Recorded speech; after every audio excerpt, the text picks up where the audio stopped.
तारों तले जिंदगी।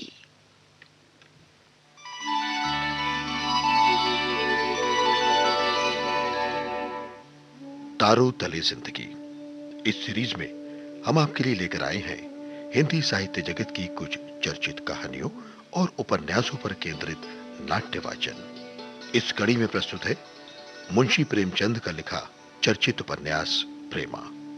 तो आइए सुनते हैं प्रसिद्ध उपन्यास प्रेमा का रेडियो नाट्य वाचन।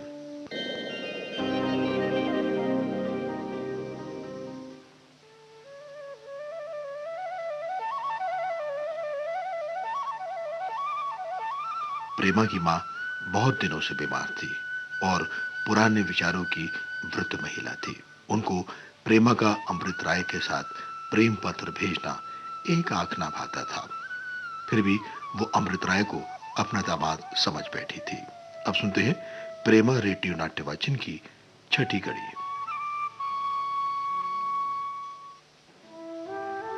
और कुछ तो न हो सका, बेटी को गले लगाकर रोने लगी। प्रेमा ने आंसू को रोकना चाहा, मगर न रोक सकी। उसकी बरसों की संचित अंग बेल क्षण मात्र में कुंभला गई। हाय, उससे रोया भी न गया। चित्त व्याकुल हो गया। मां को रोती छोड़कर वो अपने कमरे में आई, चारपाई पर धम्म से गिर पड़ी। जबान से केवल इतना निकला, नारायण, अब कैसे जीऊंगी। और उसके भी होश जाते रहे। तमाम घर की सेविकाएं उस पर जान देती थीं। सबकी सब इकट्ठी हो गई और अमृत राय को हथियारा, पापी, न जाने क्या क्या पदवियां देने लगीं।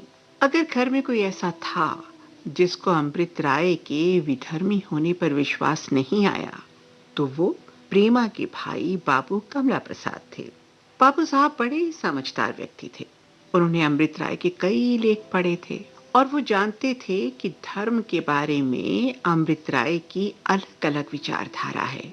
फिर कैसे मुमकिन था कि वो किसी एक मत से जुड़ जाता। कमला प्रसाद यही सोच रहे थे कि दाननाथ आते दिखाई दिए। उनके चेहरे से घबराहट बरस रही थी। कमला प्रसाद ने उनको बड़े आदर से बैठाया और फिर पूछा, अरे यार, ये खबर कहाँ से उड़ी? मुझे तो विश्वास ही नहीं आता। दाननाथ, विश्वास आने की कोई बात भी तो हो। अमृत राय का विधर्मी होना असंभव है।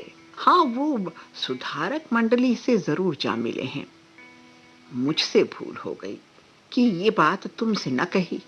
कमला प्रसाद, तो क्या तुमने लाला जी से ये कह दिया? दाननाथ ने संकोच से सिर झुकाकर कहा, यही तो भूल हो गई। मेरी अक्ल पर पत्थर पड़ गए थे।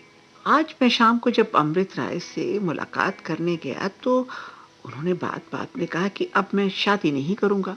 मैंने कुछ ना सोचा विचारा और ये बात आकर मुंशी जी से बता दी। अरे, अगर मुझे ये मालूम होता कि इस बात का ये बतंगड़ बन जाएगा तो मैं कभी कहता ही नहीं। और आप तो जानते हैं, अमृत राय मेरे परम मित्र हैं। मैंने जो ये संदेशा पहुंचाया तो इससे किसी की बुराई करने का आशय नहीं था। मैंने केवल भलाई की नीयत से ये बात कही थी। क्या कहूँ, मुंशी जी तो ये बात सुनते ही जोर से चिल्लाने लगे, अरे वो तो विधर्मी हो गया। मैंने बहुत तेरा अपना मतलब समझाया, मगर कौन सुनता।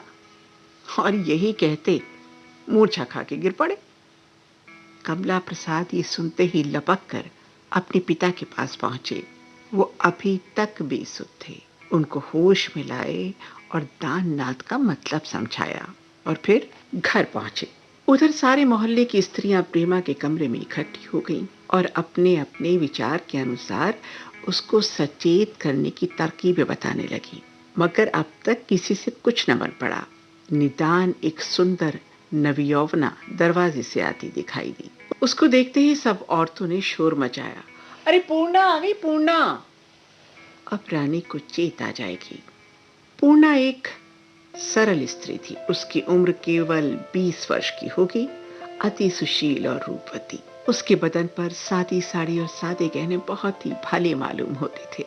उसका विवाह पंडित बसंत कुमार से हुआ था, जो एक दफ्तर में 30 रुपए महीने के नौकर थे।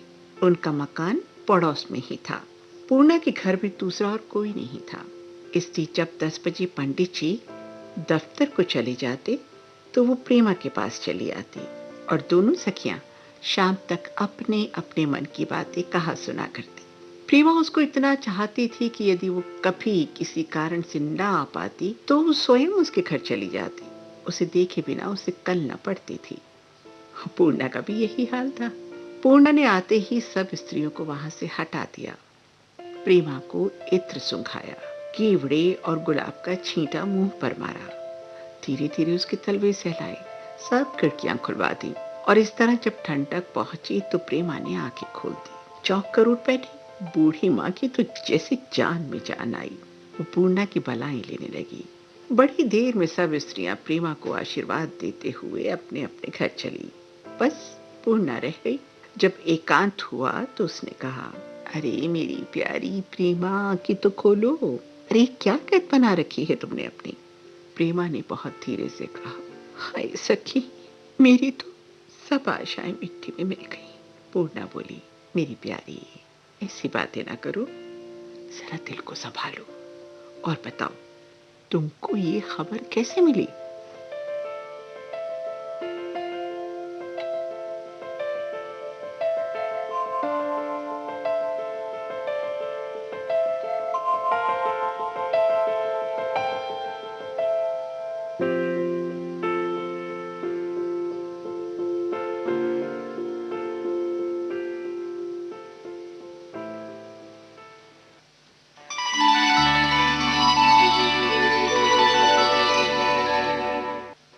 तारों तले जिंदगी।